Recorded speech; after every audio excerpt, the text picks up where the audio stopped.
Hi everybody, welcome to the MCN for Monday. We've got quite a few stories to go over in the show today. Also, if you heard about a little game called Marvel Rivals, go and check out the third channel. Yes, so there's 3 channels that I operate at the moment.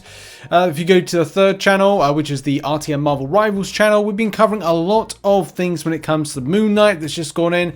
So yeah, go and check out the channel if you want to be part of this new game movement dropping next month. So let's get right into the video.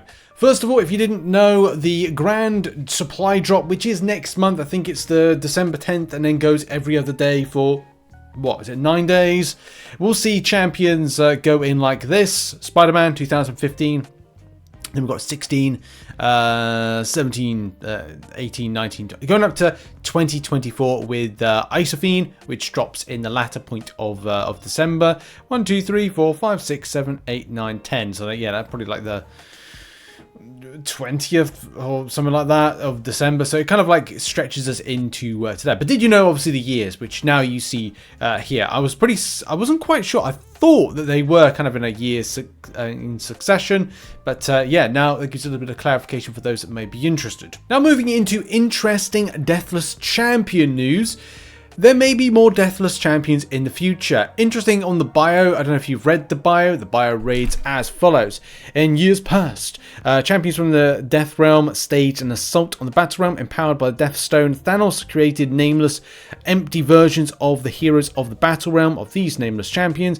A select few were granted malicious will and blah blah blah blah blah. Get to the point. What is the point? Well, if you feast your eyes on the screen, She-Hulk was the 4th and the last, for now, champion so elevated, so that we may see, and there's obviously more of this because we know that there's going to be a quest that surrounds using those Deathless champions in order to get the Deathless Thanos, or Nameless Thanos, Deathless Thanos, of course it is. That we could see more Deathless champions in the future. Would you like more Deathless champions? Would you not? Are these fun rare champions? Are they not? Where could they lead us in a new direction? There is a nameless version of Grandmaster and, well, you know, Collector. So we could see these champions in the future. Maybe we will not. But yeah, Hyperion didn't come in, which you can see on screen. Also, we didn't get the nameless Scarlet Witch. So there could be some more added in the future. Do you think we're going to get them? Do you think we're not? Do you think that Kabam, is it worth it? Are you excited, not excited by them? Thoughts in the comments about that one. Now on to a bit of a community question, similar to what we said a moment ago. Banquet event or Cyber Weekend? Which one are you kind of prioritizing and why? I think we actually asked this question a while ago, but it's always interesting within a short space of time what people are focusing in on. I like to keep you up to date with how to get the units in order to get to these particular unit farming, because I'm a non-spending player in the game. I don't have enough time to get as much units as I want. I'm still earmarking 25,000 units, which I'm fingers crossed I'm able to do in a month. If I'm not, and then, you know, I'm not able to do it. But I work 2 jobs. I have 3 YouTube channels. We're trying to do this house up. Yeah, people were like in the comment section of yesterday's video, oh, that's quite obviously Rich's alt account that M's using. It's not. If I had the look, you've not done your research first and foremost, because you know what is it? That's right, it's called Paul the Boy. That's my alt account, right? I don't have another account. Although people seem to watch that video and not listen, because there's... I'm not going to go into that, because people were... there were some really dumb people. Minority. There were some lovely people as well. I interacted with a few of them, but thank you very much for the nice comments. And there's like... there's people just don't get it. M does play this game. And then it's like other people are like, oh... there was one person was like, oh, females shouldn't play this game. This is the reason why girls don't play shouldn't play this game. It was like, girls shouldn't play this game. And we're going to find out in a minute why there's a lot of female players better than some male players. So some horseshit sometimes, and you do find with some comments anyway, whatever. The best part of the community is amazing, and I thank you for that. Thank you for the positivity, but there are really dumb people out there. Anyway, Cyber Weekend or Banquet. Now, from a spending point of view, look, up to you if you want to spend or not, right? You prop up the game, you help the game, okay, fine. I don't spend in the game, but in order to get the most out of this, if I was to spend about 99 to get 3,100 units. That's 10 Greater Banquet crystals. Is that going to get me a good chunk of points? Well, yes, it would. The calculation side of things could break down like so, where we take our 2,700, we then times that by 10, we get 27,000 points. We add that on to, if you've been doing the Banquet tickets, you've been following the content that I've been putting out, 35,400 points. We knew that that was a good amount to get you up so far with the milestones. Effectively, by spending a lower amount of money, you could get a maximum return on what you grab. So spending a base level of like £99 in a Banquet event gets you a load of stuff for effectively free that you might have had to spend about 18 to 21,000 units. Again, a good example would be like, okay, 21,000 units divided by 3,100. Let's say that's six Odins. 6 Odins times 99. Yeah, you get the idea. Like that's the kind of worth there. You get more for your investment versus in Banquet event versus say Cyber Weekend. Kabam will always put something in there that's going to be more spicier, yes. But if you at this moment in time only have 3,000 units and you're a non-spending player, you might get something good for next to nothing. If you want to get more from the Cyber Weekend, invest more, and that's how that largely works. And this is true. Cyber is more guaranteed value, I'd probably say for that, and that's a sound judgment. But if you've got a limited budget to spend to maximize return, you would take those 3,000 units plus maybe, I don't know, again £100, which is a lot of money nowadays, and that would only get you 6,000 units.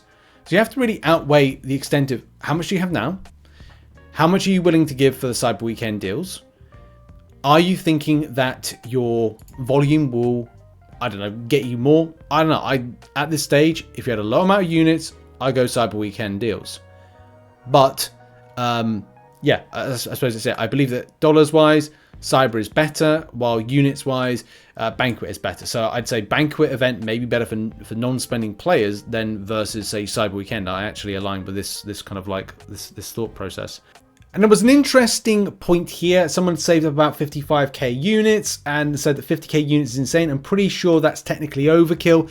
Now, as you know, I like to do my research. Not a lot of other people do that. And I like to be prepared, which, people have said, Rich, you're not prepared for stuff. Well, I am, because I've got this. The 50k units is unfortunately a small dip in the ocean of trying to get the most from this event.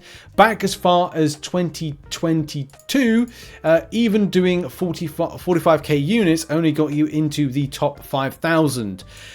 Guess what? A similar situation was seen in 2023 where about 50k units got that position there, like a 455k points, 1% to 5%. Just missing out on those kind of like further top ends of the decency of stuff. So look, if you want to get the spice stuff, you got to invest in that high. Also seen a lot of people pointing about the decency around battery for 60 frames per second. Now, I don't know if this is going to be something ever addressed, and by running 60 frames per second in game, which is down to a personal preference, you could be getting your energy sapped away. Oh, not energy, your battery sapped away from it, or maybe not. I'm not seeing any great issues, but I think that if I really kind of spend my time looking at my device, I might see it. Either way, 60 frames per second, I just prefer. I think that it's just brilliant, but will this be better for the future of the game? That may be the big telling thing. Is it time to upgrade a new device? I don't personally want to. It's a big expense I could do without, especially with just bought a new PC, which I've got to set up. But I don't know, like the game's better. From a perspective of is Kabam going to deal with it or look into it? Not at the moment. It doesn't look like that at all. In the Trello board, there's not really been much kind of moves and shakes around stuff. There's a few kind of things mentioned. Stuff even people reached out to me and said, Rich, could you mention this? And a lot of the time we have mentioned those particular top issues with things like the back screen bug, as well as many other kind of bugs or problems that Kabam are looking to fix or trying to replicate to then try and fix at the same time. Now we're going to end the show on this, a very weird situation around a very unreliable ban that Kabam have issued a particular player. This was sorted out in the end, so that's kind of like a happy ending to stuff. And I know this was something that was kind of questioned within the CTP with Fintech and Allison Edits doing their bit to help out, so shout out to them. And this happened over the weekend, over the last 72 hours. It's definitely something that kind of like came and went more quicker than I can go, oh, there's a problem, oh, it's sorted. And Kabam have been doing relatively well. Em had an issue where she bought something by mistake and Kabam refunded it. Thanks to Kabam for sorting that out. But there are some things when it comes to the ban system that seem a bit suspicious in how it comes in, because most of the time it works. 60% of the time it works every time. That's obviously Anchorman joke. So this is all about Vol, MCOC with volatility. I'll put a link in the description. And yeah, she's fantastic, by the way. I was catching up on the situation with Vol, and from the live stream. So I've watched 2 live streams, like one full when it happened, and then the partway through another one as she does a new account challenge. And it's honestly really, really refreshing to see this. Something I've got to do as well, but I'll put a link in the description as well to these live streams, Vol as well. Go and subscribe, go and support Vol in the community. This was all legit. If you had gone and watched, you may have watched it, you may not have, go and watch. It's all there, like from the point of the account starting off fresh to where she is now. It is legit. Everything can be seen. There's nothing that's been hidden. It's all legit. And that's the beauty. When people kind of like quick to go, it's a ban, but if those people have seen that there is video evidence, then this is just so helpful. Whether or not there was something that triggered up, like the right of progression being too quick, or what the type of scanning is, because we don't know, how Kabam's scanning works.